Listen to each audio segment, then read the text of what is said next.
मेरे प्यारे भाइयों और बहनों, आप सबको मेरा हार्दिक प्रणाम। भारत को एक पुण्य भूमि माना जाता है। भारत भूमि, ऋषि भूमि, पुण्य भूमि।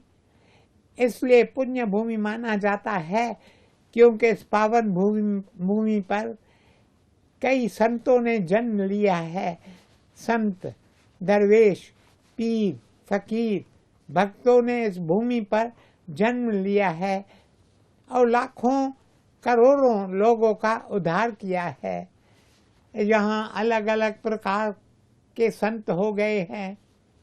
इतने प्रकार के संत आपको अन्य किसी भी देश में नहीं मिलेंगे। उनमें से एक महान संत थे संत कबीर, जिनका नाम आज विश्व भर में प्रसिद्ध है। वे जाति से जुलाहा थे। लोग उन्हें कहते, तुम अधम जाति के हो। इस पर वे केवल मुस्कुरा देते।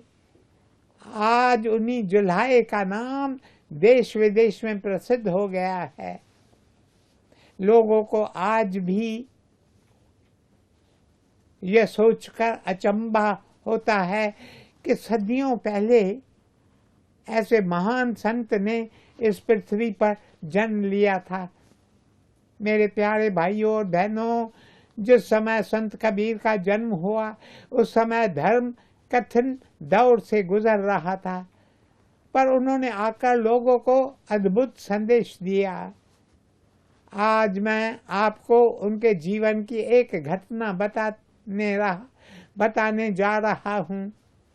एक बार वे अपने सत्संगी भाई बहनों के साथ कहीं जा रहे थे।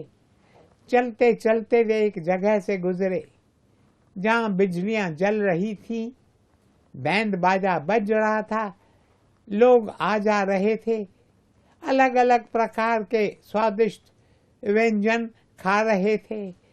चारों ओर रौनक छाई हुई थी, सब बहुत खुश थे। तब संत ने अपने एक सत्संगी भाई से कहा, जरा अंदर जाकर पता करो कि यहाँ क्या हो रहा है, यहाँ लोग किस बात की खुशियाँ मना रहे हैं।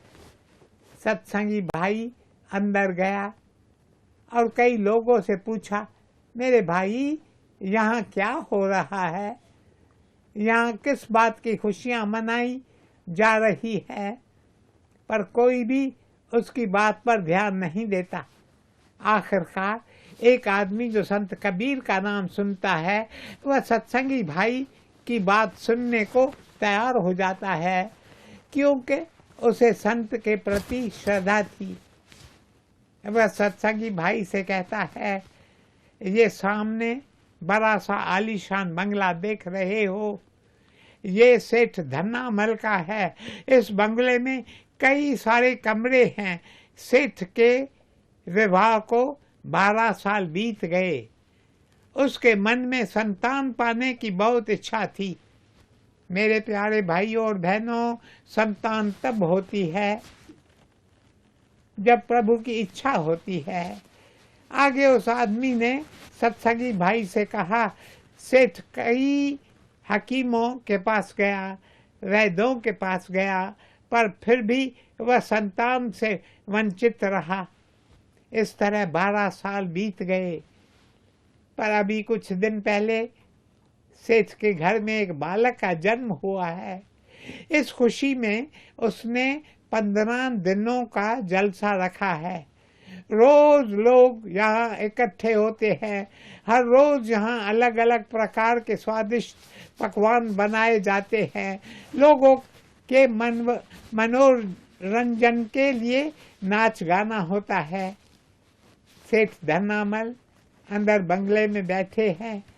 यदि तुम कहो तो अंदर जाकर मैं उन्हें संत कबीर के आने की सूचना दूं, ताकि वे बाहर आकर संत का आशीष लें।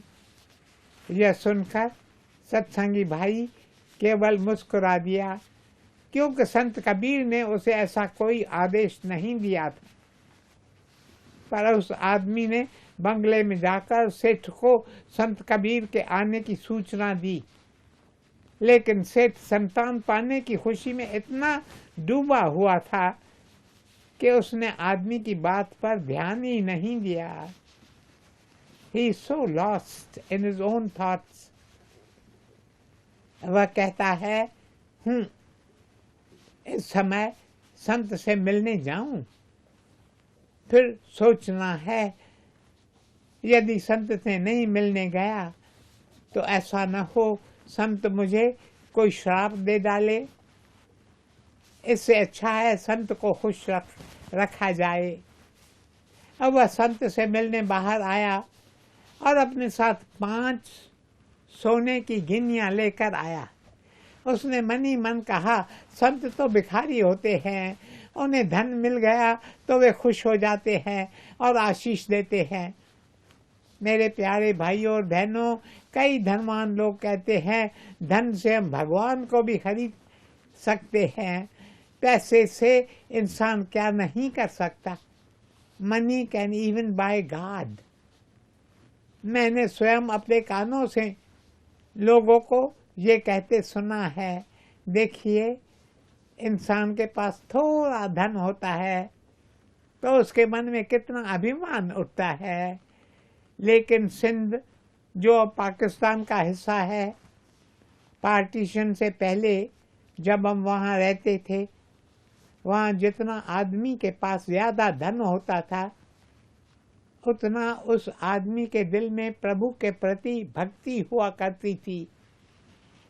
उसके दिल में प्रभु के प्रति आभार भाव उतना ज़्यादा होता था। वह भगवान से बार बार यही प्रार्थना करता, हे प्रभु, मैं तो कुछ भी नहीं हूँ, आप मुझ पर इतने मेहरबान हैं, ये आपकी मुझ पर कृपा है, मैं आपका एहसान कैसे चुका सकता हूँ। मेहरबाना मेहरबाना साहिब मेरा मेहरबाना। मेरे प्यारे भाइयों और बहनों, मुझे एक धनवान की याद आ रही है जिसके पास लाखों थे। उन दिनों करोड़ रुपए कम ही लोगों के पास होते थे। आदमी लखपति बन जाता तो उसे लगता उसने बड़ा काम किया है।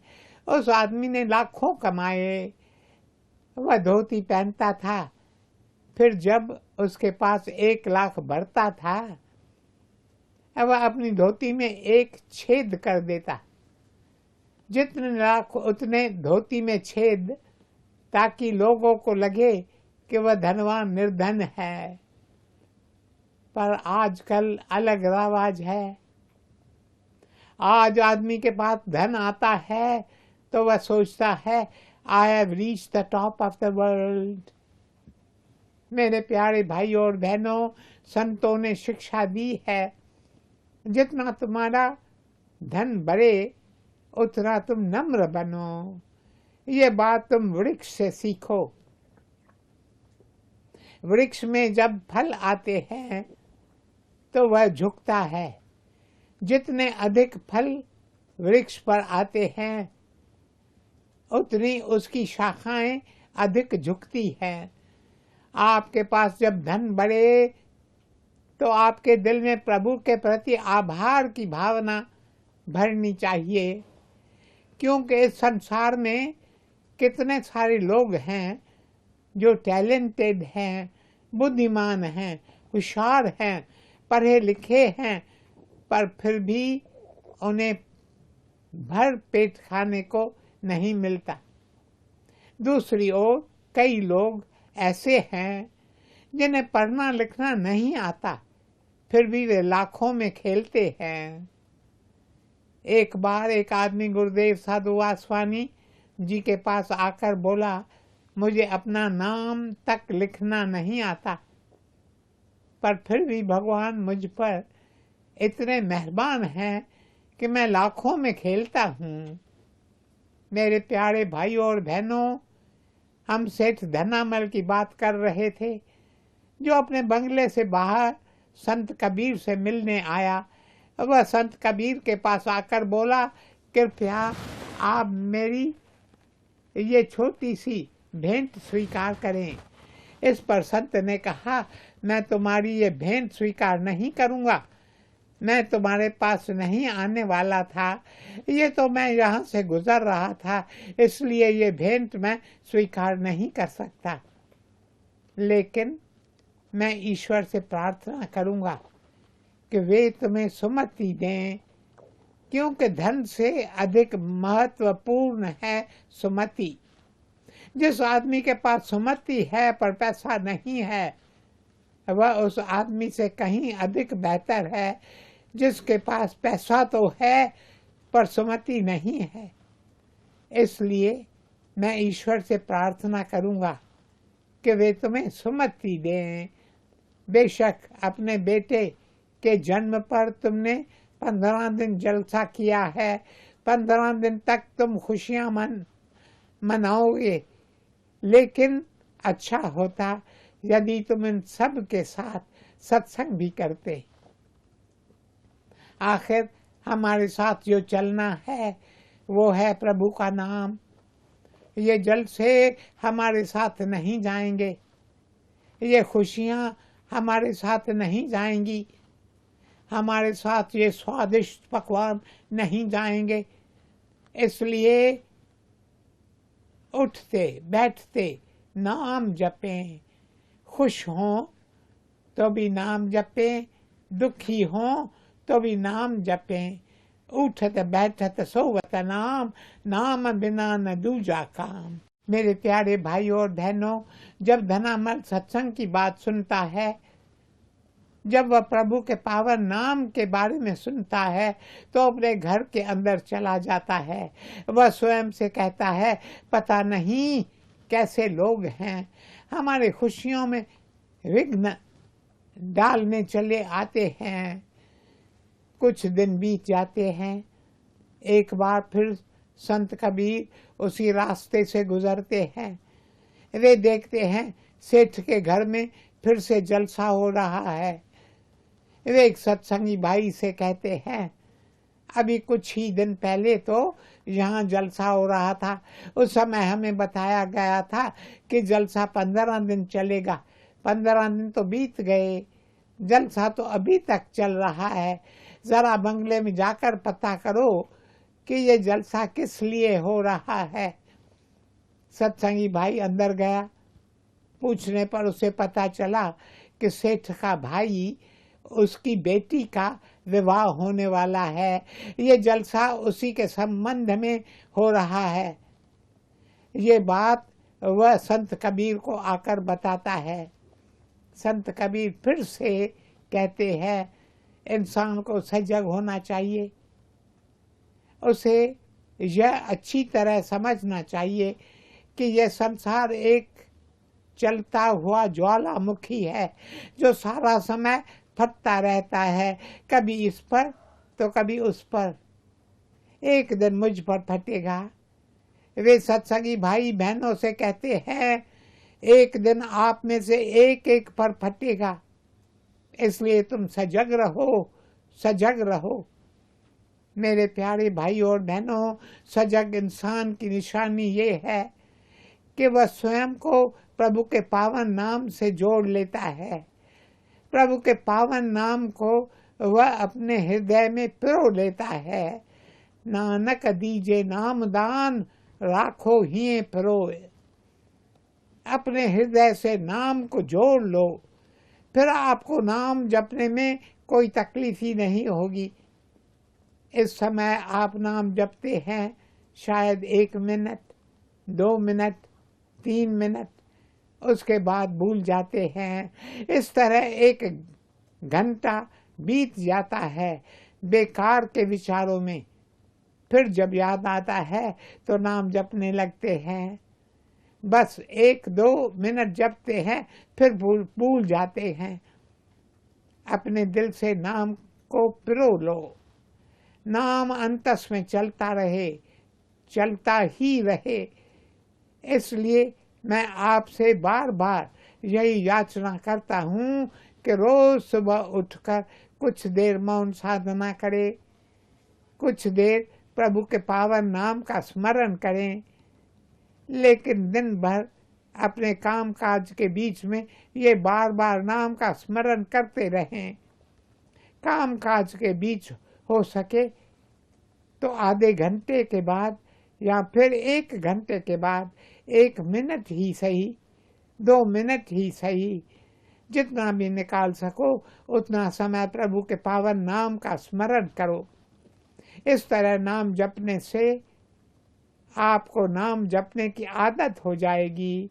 एक बार यह आदत बन गई फिर तो आप स्वतः ही नाम जपते रहेंगे।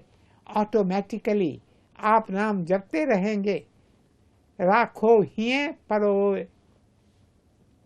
मेरे प्यारे भाइयों और बहनों, संत कबीर को उस सेठ के बारे में सोचकर दुख होता है। वे कहते हैं ये सेठ मौज मस्ती में अपना वक्त गुजार रहा है। ये वक्त हमें ईश्वर ने दिया है और ये हमें 2 काम करने के लिए मिला है, जिसका वर्णन संत तुलसीदास ने अपने एक श्लोक में किया है। तुलसी, इस संसार में कर लीजिए 2 काम, देने को टुकड़ा भला, लेने को हरि नाम। हमें ये 2 काम करने हैं, उसके लिए हमें ये जीवन मिला है। मेरे प्यारे भाइयों और बहनों, अब समय समाप्त हो रहा है, इसलिए आज बस यहीं तक, शेष कल। ओम शांति शांति शांति।